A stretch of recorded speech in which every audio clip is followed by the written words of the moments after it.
Gak ada suaranya. Cek cek. Sejak kapan itu teman nggak ada suaranya? Kemudian, Ah, barusan ya. ya, Oke.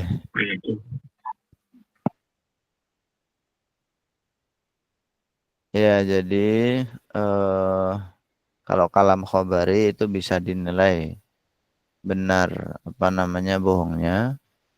Kalam insya'i itu kalam yang tidak bisa dinilai benar bohongnya.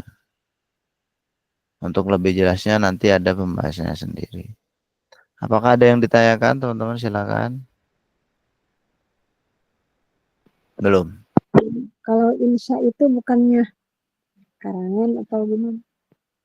Iya, insya itu kan apa namanya arti logatnya itu menumbuhkan ya. Arti logatnya menumbuhkan dari kata ansya'a yunshi'u insya'an. Dalam konteks tertentu memang insya itu digunakan untuk mengarang ya. Karena mengarang itu kan menumbuhkan tulisan-tulisan dengan ide. Nah, sementara insya di sini itu konteksnya beda dengan insya yang ada di dalam ilmu insya atau karangan itu. Tulisannya sama dari fi'il madhi ansya'a juga, ansya'a yunshi'u insya'an tapi maksudnya beda. Taib, ada lagi nggak? Jadi tulisannya sama tapi maksudnya beda ya. Yang kedua, pembahasan dari ilmu ma'ani adalah musnad dan musnad ilah. Musnad itu predikat, musnad ilah itu subjek.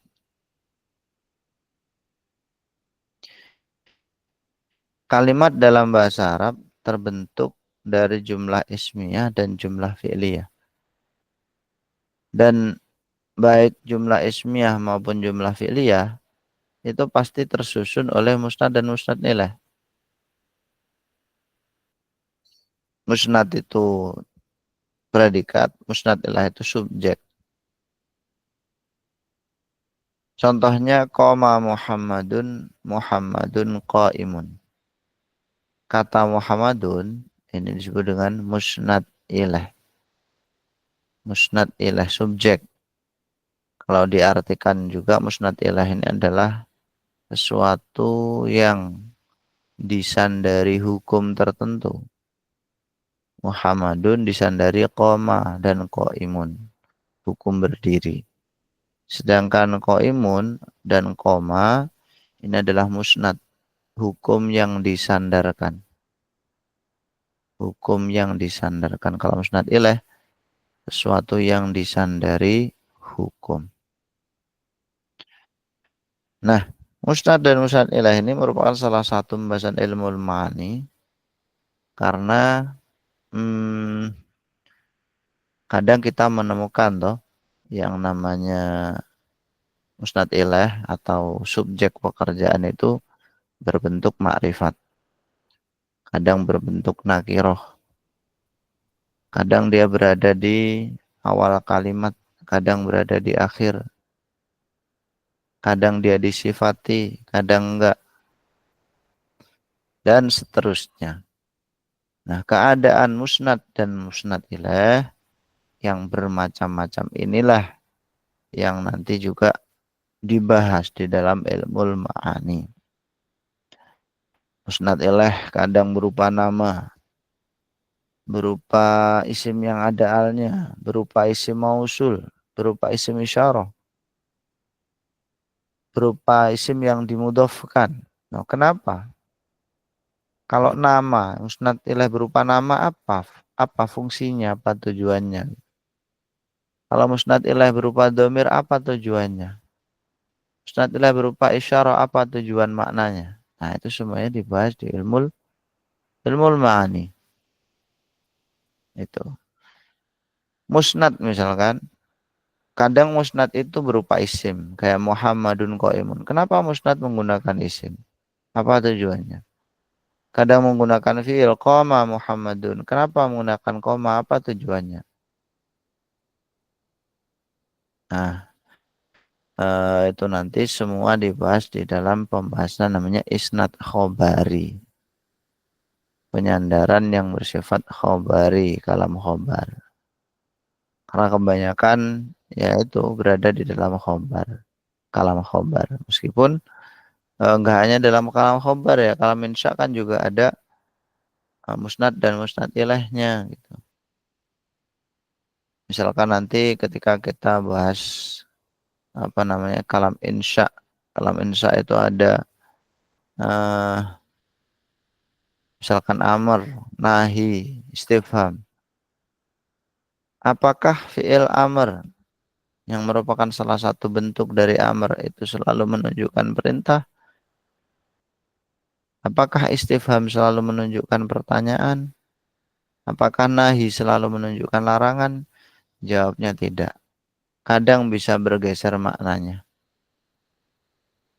Nah, itulah yang dibahas dalam ilmu ma'ani.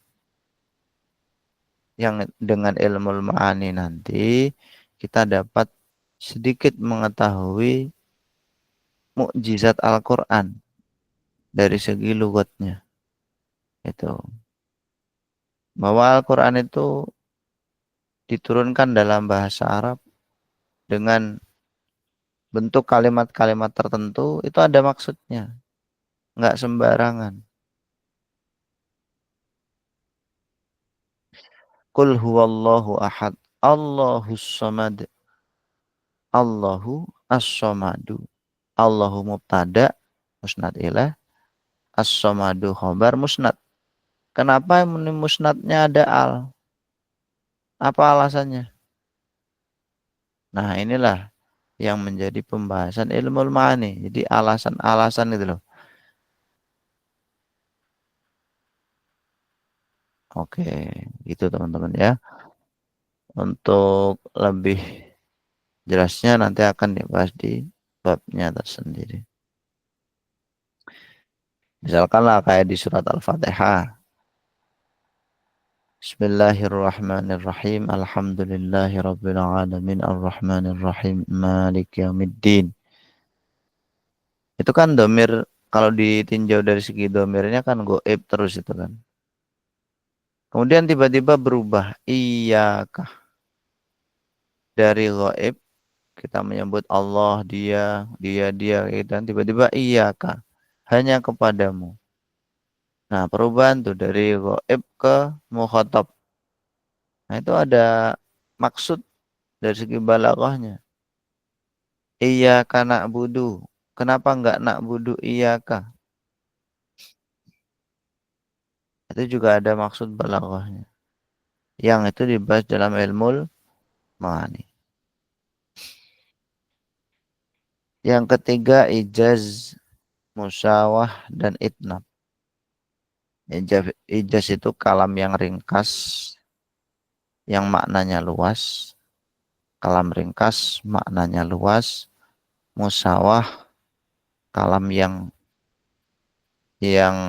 proporsional lah. Musyawah itu sama antara lafadz dan maknanya, proporsional. Sedangkan itnab itu kalam yang panjang lebar, maknanya sedikit.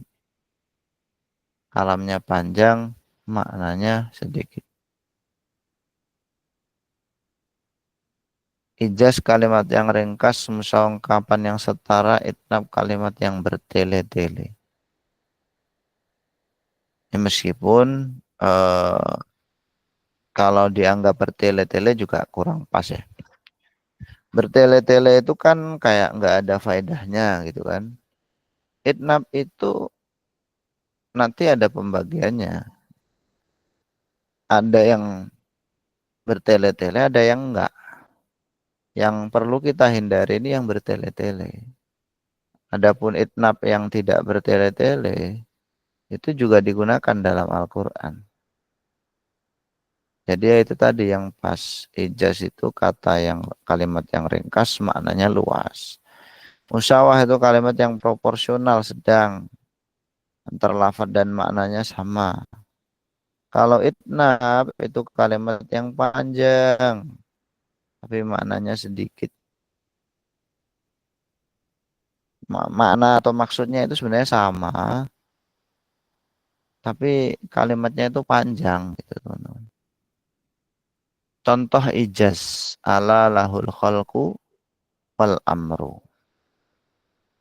Ketahuilah lahul khalqu wal amr.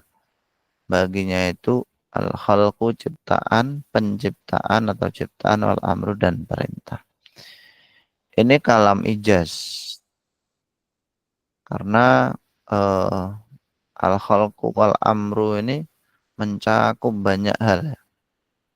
Di kalimatnya pendek tapi maknanya luas. Contoh musawah man kafara alaihi kufru.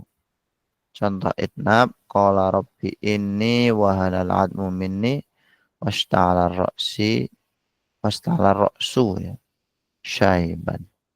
Kalau musawah itu ya kalimatnya setara gitu antara makna dan lafadznya. Kalau itnab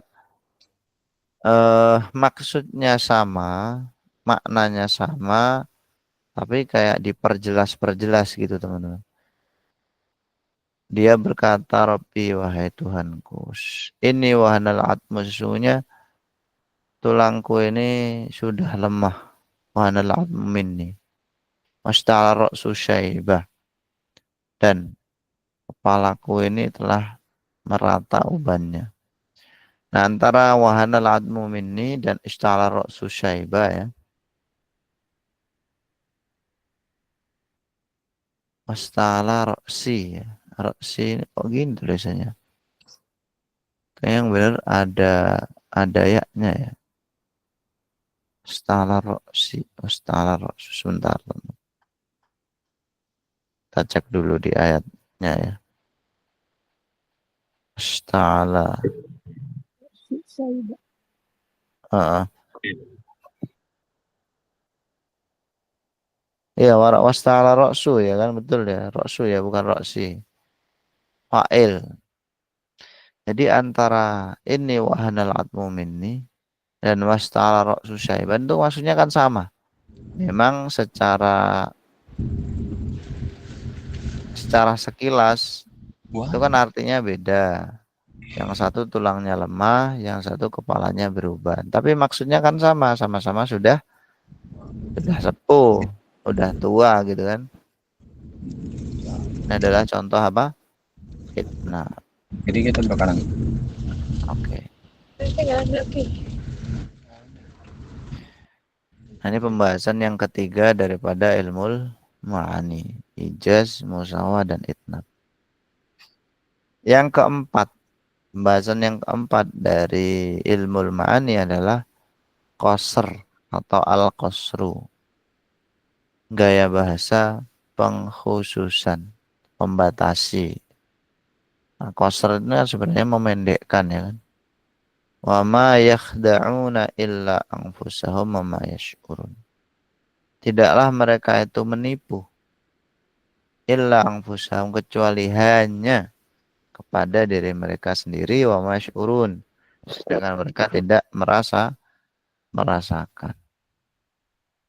Dia ada makna hanya cara menggunakan atau mengaplikasikan kata hanya dalam bahasa Arab mungkin kita biasa pakai fakot ya kan saja gitu. Enggak, kalau dalam balaghah nggak pakai itu. Gaya bahasa qasr itu ada beberapa ya. Nah, salah satunya di sini disinggung dengan contoh ma yakhda'una illa anfusahum wa yash'urun, yaitu dengan cara mendatangkan nafi disusul istisna. Nafi disusul apa? Istisna. Nafinya di situ adalah ma yakhda'un. Mereka tidak menipu. Disusul istisna yaitu illa anfusahum. Nah, jadi ada kata hanya di situ.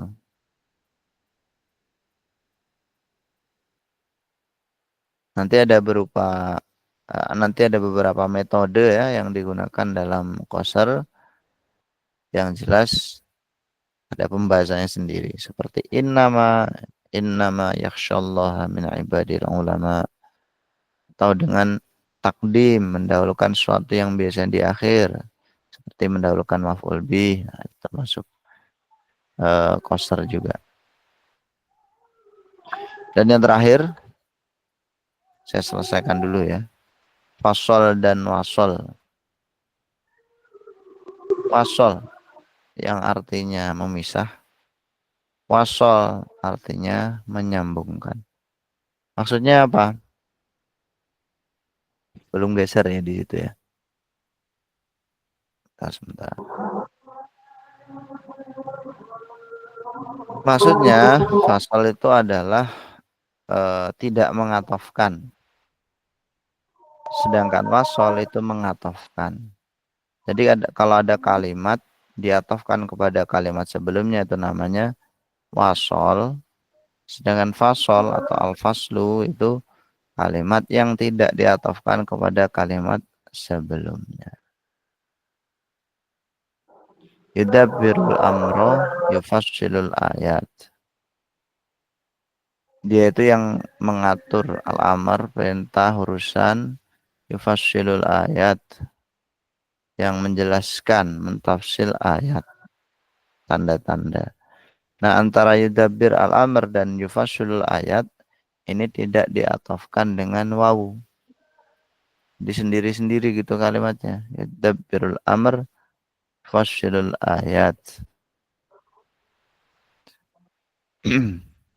Yang kedua, contoh wasal, wa'budullaha wala tusyriku bihi syai'an. Nah, di situ ada wala tusyriku bihi syai'an, ada wawunya. Namanya diwasolkan. Jadi yang dimaksud bukan wasal yang ada di tajwid ya. Jadi fasal itu adalah tarkul atfi. Wasal itu adalah al-atfu itu sendiri gitu. Nah, itulah teman-teman pembahasan utama daripada ilmu ma'ani. Oh, ternyata udah selesai materinya ya. Cepet banget. Taib, hal indakum soal? Ada yang ditanyakan? Ya. Tafadhol. Iya, Ustaz. Ya, Abdul Qadir, silakan. Ini apa ya? Tadi malam udah kebagian karena ternyata lambat. Alhamdulillah hari ini kebagian maksudnya. Ya. Untung juga setelah ini tiba-tiba apa buka ini tuh ternyata cepat waktunya. Saya dalam perjalanan saat ini, minta maaf ini mungkin agak terlambat. Ya. Kalau contohnya seperti yang tadi itu pasal itu ya, yang tidak menggunakan atop itu. Ya, misalnya contoh yang lain selain contoh lain. Iya. Oke. Terus apa lagi ya? Ya, terus tadi ini belum apa tadi yang kasar juga yang belum Ya. Afan coba diulangi ya Abdul Qadir. Yang kasar juga itu juga ya belum apa namanya masih kabur. Masih kabur. Kabur kemana? sayanya. Ya belum paham gitu loh. Taib. Ya. Baik. Ada lagi akhi? Udah itu aja. Ya, yang lain mungkin ada yang ditanyakan?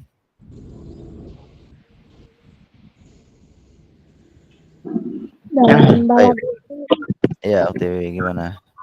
Dalam balaghah itu banyak kata yang sama gitu, jadi masih belum paham ya kata yang sama, misalkan yang tadi insya dan ya. gitu, jadi yang sama istilah-istilah baru gitu ya, dan istilahnya mirip-mirip. Iya. Nah, Kan wasol gawi tajwid kan beda sama ini gitu. ya, ya. Baik. Ada lagi teman-teman? Oke. Kita mulai dari tadi ya yang terakhir UTW ya. Jadi kaitannya dengan istilah-istilah yang mirip-mirip itu salah satu cara untuk memahaminya dengan tahu artinya, tahu maksudnya.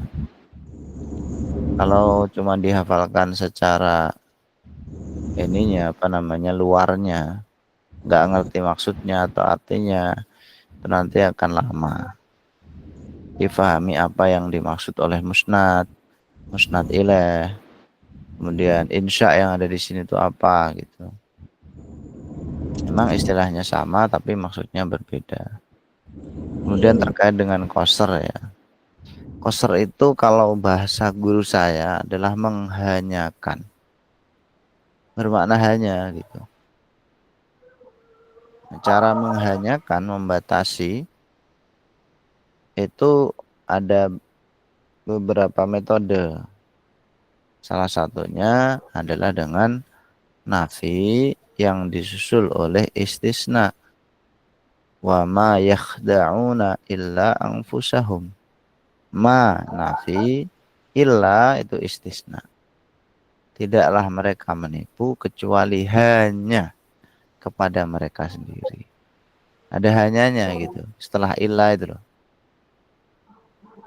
Kalau la ilaha Baik. illallah Ustaz. La ilaha illallah. La ilaha. Itu kan nafi. Enggak ada Tuhan. Illallah. Istisna. Kecuali hanya Gusti Allah.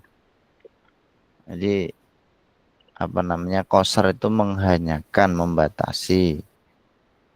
Ada beberapa metode yang digunakan, salah satunya adalah nafi yang disusul apa? Istisna. Kemudian terkait dengan fasol dan wasol ya. Ya, fasol dan wasol itu tadi pertanyaan apa tadi ya? Yang fasol ya, yang contoh lain.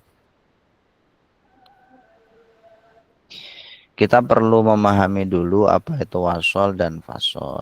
Tadi jelas ya bahwa wasol itu adalah ngatfu jumlatin, mengatafkan jumlah, ngala ukhro terhadap yang lain.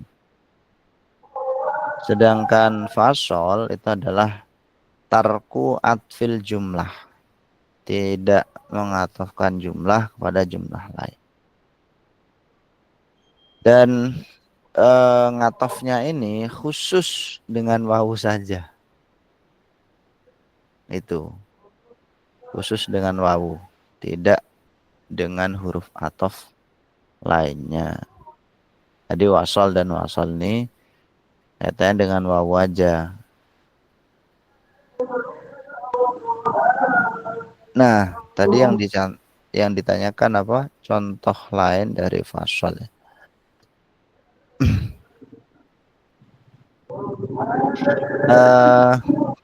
Salah satunya kenapa jumlah itu difasol atau dipisahkan dari jumlah sebelumnya kalau ada yang namanya ittihadun tam, kesatuan yang sempurna. Kesatuan yang sempurna ini dengan ciri gimana? Dengan ciri kalau jumlah yang kedua merupakan badal dari jumlah yang pertama. Atau ngatof bayan misalkan. Bayan ya, bayan dari jumlah yang pertama. Contohnya ini disebutkan dalam Durusul Balaghah. Fawaswasa ilaihi syaitanu qala ya Adamu hal adulluka ala syajaratil khuldi. Surat Toha ayat 120. Qala ya Adamu hal adulluka ala syajaratil khuldi. Ini sebelum qala nggak ada wawunya. Kenapa? Karena qala ya Adamu hal adulluka ala syajaratil khuldi ini merupakan badal dari fawaswasa ilahi syaitan. Waswasahnya syaitan kepada Nabi Adam itu berupa qala ya Adamu ila akhirih itu. Makanya tidak perlu ada wawu itu. Nah ini baru satu ya, ada 5. Maksudnya selain ittihadun tam tadi loh. Nanti ada tabayunun tam. Terus ada alasan-alasan lain sampai 5 ya. Baik. Itu akhi. Semoga bisa dipahami. Ada pertanyaan lain nggak? Tafadhal. Sebelum kita akhiri. Yang tadi, yang contoh tadi, Yang mana? qasar itu, yang qasar itu Qasar? berarti ya, wamal hayatud dunya illa Illa. mata'un. Iya betul. Itu tadi. Termasuk. Akhi. Kecuali hanyalah gitu. Ama Muhammadun illa Rasul. Banyak sekali contoh-contohnya. Itu salah satu metodenya.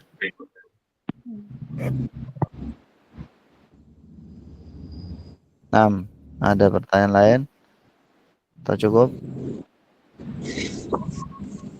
Kalau Ya, misal Ustaz,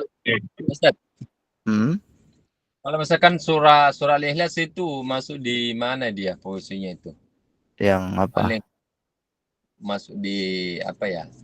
Dia kalau tinjauan balagonya itu. Ayat-ayat berapa maksudnya? Di Al-Ikhlas 1 sampai Oh, 20. luas sekali akhi. Kebanyak. Iya. Qul huwallahu ahad, Allahus samad. Misalkan kita ambil Allahus samad aja ya. Iya. Allahu as-samadu. Di sini ada yang namanya menempatkan isim dohir pada tempatnya domir. Harusnya kan huwa as-samadu, gitu kan? Karena sudah disebutkan sebelumnya, qul huwallahu ahad. Allahnya udah disebutkan. Harusnya di ayat kedua itu kan huwa as-samad. Dia itu zat yang menjadi tempat bersandar atau bergantung. Tapi kenapa Allah memfirmankan surat Al-Ikhlas ayat kedua itu dengan Allahu Somad? Nah, ini nanti kaitannya dengan musnad ilaih berupa nama. Musnad ilaih itu kalau berupa nama fungsinya apa ya? Banyak. Terus jadi ada faedah balaghahnya di situ yang jelas itu adalah menempatkan isim dohir pada tempatnya domir. Yang kedua, mema'rifatkan musnad Allahu as-somadu. Kenapa Allah tidak berfirman Allahu somadun gitu? Kalau menurut ulama balaghah, Allahu as-somadu itu ada nilai kosernya gitu. Nilai kosernya di mana? Di ma'rifatnya musnad, itu as-somad itu. Di Allah itulah yang hanya menjadi tempat bersandar atau bergantung. Jadi ketika musnad itu dikasih al, salah satu fungsinya adalah untuk qasar. Untuk membatasi bahwa tempat bergantungnya itu ya hanya Allah itu. Kalau kita bahas lebih lanjut di ayat 3 apa, di ayat 4 apa, ada. Dan itu ada kitabnya sendiri. Kalau antum pengen baca-baca bisa lihat kitab I'rabul Quran wa Bayanuhu bisa, atau Asyamil fi Balaghatil Quran. Itu akhi. Apa namanya Ustaz? Asyamil fi Balaghatil Quran atau I'rabul Quran wa Bayanuhu. I'rab Al-Quran dan ilmu bayannya gitu. Oh. Yaitu yang pas, yang mencakup ya syamil fi balaghatil Quran. Atau lihat tafsir itu yang tafsir yang panjang-panjang ya, tapi ya. Kalau tafsir Jalalain nggak mesti ada, kadang enggak. Tafsir yang mutawalat insyaallah ada juga pembahasan balaghah.